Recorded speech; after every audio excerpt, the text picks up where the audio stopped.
केशवदेव मौर्य जी, अब मेरा सवाल आपसे ये है कि अखिलेश यादव कह रहे हैं कि मैं शूद्र हूं और योगी जी से पूछूंगा कि शूद्र कौन है, आप ये बताइए। लेकिन जो शूद्रों पे गर्व की बात कही जा रही है, उसके जरिए राजनीति को साधने की बात कही जा रही है, 85-15 का नैरेटिव गढ़ा जा रहा है।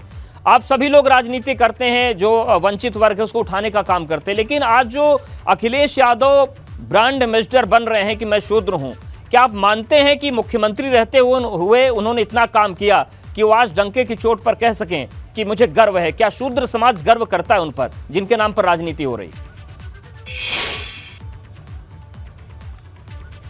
अवधेश जी, सवाल इस बात का नहीं है। जिस रास्ते पर अखिलेश जी जा रहे हैं, मैंने कल भी कहा कि ये बिल्कुल गलत रास्ता है। 1585 की जो लड़ाई बहुत पुरानी हो चुकी है। 1585 उत्तर प्रदेश में अब नहीं चलेगा, क्योंकि यहाँ अलग अलग जातियों का प्रतिनिधित्व करने वाली पार्टियां हैं। क्या समाजवादी पार्टी बनने के बाद क्या पूरी तरह से मौर्य शाक्य सैनिक कुशवाहा को वही सम्मान मिला जो यादव समाज को मिला? बिल्कुल नहीं। क्या राजभर को सम्मान मिला? बिल्कुल नहीं मिला। क्या उतनी नौकरी जितना यादव को मिली, क्या उतना पाल प्रजापति कश्यप को मिली? नहीं मिली। तो वो आपको एक तरफा नेता नहीं मानेंगे जी। भारतीय जनता पार्टी से अखिलेश जी को सीखना चाहिए। भारतीय जनता पार्टी ने, अवधेश जी, जातियों से नेता बनाकर देख लिया। उन्होंने गठबंधन किया, उन्होंने पटेल वोट लेने के लिए अनुप्रिया पटेल से गठबंधन किया, उनको मंत्री बनाया, उनके पति को भी मंत्री बनाया और उनके पार्टी को बहुत से पदाधिकारियों को सरकार में समायोजित किया। संजय निषाद से भारतीय जनता पार्टी ने गठबंधन किया और संजय निषाद के बेटे को सांसद बनाया, संजय निषाद को मंत्री बनाया, उनके छोटे बेटे को विधायक बनाया और कई पदाधिकारियों को और भी एडजस्ट किया, सम्मान दिया। वही राजभर, ओम प्रकाश राजभर जी से गठबंधन किया, उनको भी सम्मान दिया, उनको भी मंत्री बनाया।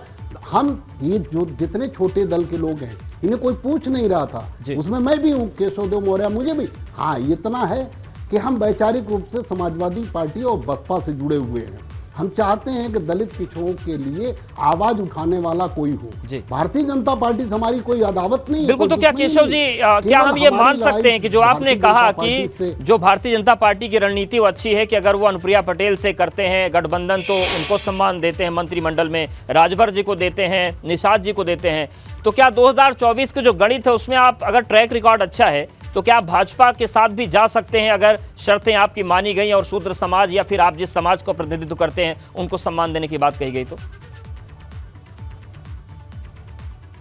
नहीं, मैं अपनी बात पूरी कर दूं। मैंने कहा कि मेरी नाराजगी भारतीय जनता पार्टी से है कि आगरा में कुशवाहा बेटी के साथ बलात्कार होता है और योगी जी की बिरादरी के ऊपर आरोप लगता है और कोई कार्रवाई नहीं, ना बुलडोजर चलता है और ना मुकदमा दर्ज होता है। तो अगर ये जाति बिरादरी वाली बात अगर भारतीय जनता पार्टी करेगी तो दलित पिछड़ों को वोट लेकर सबसे ज्यादा अगर वोट उत्तर प्रदेश में किसी का है तो शाक्य सैनिक कुशवाहा मौर्य समाज का है। करीब 14% के ऊपर वोट है और इतना बड़ा वोट बैंक पहले बसपा में था तो बसपा की सरकार बनती थी।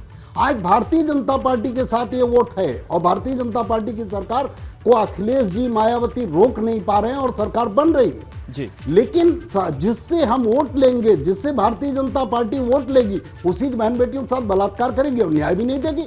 ये नहीं चल सकता। इसलिए केशवदेव मौर्य भारतीय जनता पार्टी का विरोध करता है और करता रहेगा। और रही शूद्र की बात, अखिलेश यादव शूद्र न कहें अपने आप को नहीं कहना चाहिए अखिलेश जी को शूद्र। अभी नेताजी के निधन पे अखिलेश जी गरुड़ पुराण सुन रहे थे, यज्ञ कर रहे थे। बाबा साहब को मानने वाले, बाबा साहब ने 22 प्रतिज्ञाएं दी थी, उसमें ब्रह्मा विष्णु महेश को भी भगवान नहीं मानेंगे, हम पाखंड को नहीं मानेंगे, मंदिर में नहीं जाएंगे, क्योंकि भगवान मंदिर में नहीं मन मंदिर में होता है। मंदिर में तो लोग रहते हैं जो पैसे चढ़वाते हैं। ठीक है, नहीं कि आप ये कह रहे हैं कि अखिलेश यादव झूठ बोल रहे हैं कि मैं शूद्र हूं, वो गलत है? नहीं, अखिलेश यादव दो नाव पे चढ़ रहे हैं।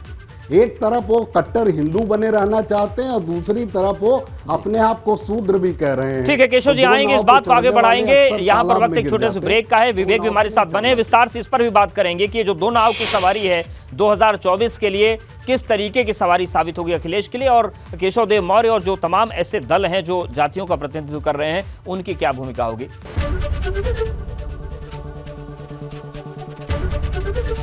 एबीपी गंगा, खबर आपकी, जुबान आपकी।